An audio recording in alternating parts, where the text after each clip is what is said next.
నిన్న నేను ఆదిలాబాద్లో నిన్న గురుకుల స్కూల్లో మాట్లాడిన తర్వాత ఇంకో సందర్భంలో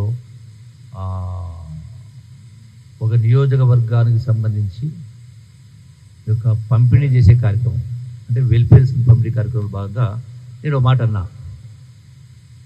ఏమన్నా ఇది కూడా ఇట్లే ఉంటుంది, అశ్వత్థామ అతకు జరిగినట్టుగా. నేను అన్నటువంటి సందర్భాన్ని వదిలేసి ఏ సందర్భంలోనైనా నేను 7 పర్యాయాలు పోటీ చేసిన 7 పర్యాయాలు కూడా పోటీ చేసిన సందర్భంలో ఎక్కడ ఏ వేదిక పైన కూడా నేను హామీలు ఇవ్వలేదు. అయినా అన్ని పనులు చేసిన ఏ ఒక్క హామీ ఇవ్వకపోయినా అనే మాట నేను మాట్లాడడం జరిగింది. దాన్ని వదిలేసి మళ్ళీ సిగ్గుందా అని మాట్లాడేటువంటి కేటీఆర్కి సంబంధించినటువంటి సోషల్ మీడియా కావచ్చు, ఇంకోరు కావచ్చు, బీఆర్ఎస్ సోషల్ మీడియా కావచ్చు, దాన్ని వదిలేసి అంటే జూపల్లి గారు అస్త్రాలు వదిలేసిండ్రు, నైరాశ్యలు ఉన్నారు, నిరాశలు ఉన్నారు మాట్లాడుతూ ఉన్నారు. ఏ పార్టీకి వచ్చే పార్టీకి తెలియదు కింద. అంటే అసలు వాస్తవం నేను మాట్లాడింది ఏంది, వీళ్ళు మీడియాలో ప్రచారం చేస్తున్నది ఏంది, నేను తప్పు మాట్లాడినా అబద్ధం మాట్లాడినా ఉన్న వాస్తవమే మాట్లాడినా. అయినా కూడా హామీలు ఇవ్వకపోయినా అన్ని పనులు నెరవేర్చిన కాబట్టి మళ్ళీ నన్ను శాసనసభకు పంపించారు. ఇది వదిలేసి ఏదో నిరాశలో ఉన్నారు, నిస్పృహలో ఉన్నారు, నైరాశ్యలో ఉన్నటువంటి మాట మరి వాళ్ళకి సంబంధించినటువంటి సోషల్ మీడియా కావచ్చు, ఇంకా ఏమంటారు దాన్ని చదివేస్తే ఉన్నమతి పోయిందన్నట్టుగా కొన్ని అక్కడక్కడ కొన్ని ఛానల్స్ అంటే వాస్తవాలు తెలుసుకోకుండా చేస్తున్నారు, లేకపోతే రాజకీయం కోసం చేస్తున్నారు కింద అంతగాని పరిస్థితి. ఒకటే ఈ రోజున 100% ఇలా మాట్లాడాల్సింది కేటీఆర్ మాట్లాడాల్సింది మొత్తం రాష్ట్రాన్ని అప్పుల మార్చి ఇలా నెలకు 6,500 కోట్ల రూపాయలు వడ్డీ కట్టే పరిస్థితి వచ్చింది. దానికేమో సిగ్గు లేదు.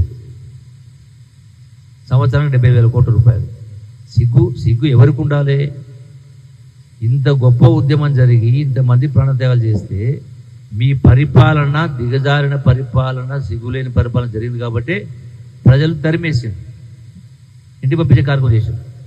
మళ్ళీ ఉల్టా మీరే మాట్లాడుతూ ఈ యొక్క ఫిరాయింపులు జరిగితే మీకేమన్నా ఎవిడెన్స్ ఉందా? మన గద్వాలలో మీటింగ్ మాట్లాడిన సందర్భంలో అది ప్రభుత్వ కార్యక్రమంలో నేను పొంగులెడ్డి గారు ఏదో అదేంటి బూతులు మాట్లాడినమాట. ఏం బూతులు మాట్లాడిన? నేను వాస్తవాలు మాట్లాడిన, బూతులు కాదు. వాస్తవాలుగా బూతులు పేరు పెడితే రాష్ట్రం అప్పుల పాలైంది, డబుల్ బెడ్రూమ్ కట్టిస్తాడు, రకరకాల మాటలు చెప్పిండు, అవన్నీ ఏవి కూడా నెరవేర్చలేదు అనే మాట నేను మాట్లాడినా. కేటీఆర్ బూతులు మాట్లాడి ఎట్లంటాడు? ఒక్కటి రికార్డు చూపించండి. నాది బూతులు మాట్లాడే సంస్కారమేనా? ఎవరైనా మాట్లాడినా? బూతులు మాట్లాడుతుంటే ఆడ ఉన్న కృష్ణమోహన్ రెడ్డి ఏం మాట్లాడలేదట.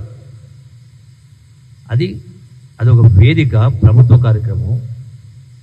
దాంట్లో అంటే ప్రభుత్వ కార్యక్రమం వేదిక కూడా పాల్పంచుకోవడా? ఎమ్మెల్యేలు రాకూడదా? వస్తే పార్టీలు చేరినట్ట.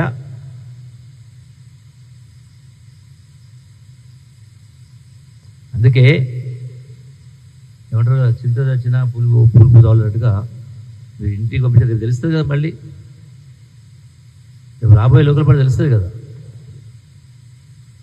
ఈ బండారం తెలుస్తుంది కదా. ఇప్పటికే పార్లమెంట్లో ఒక సీటు రాలే.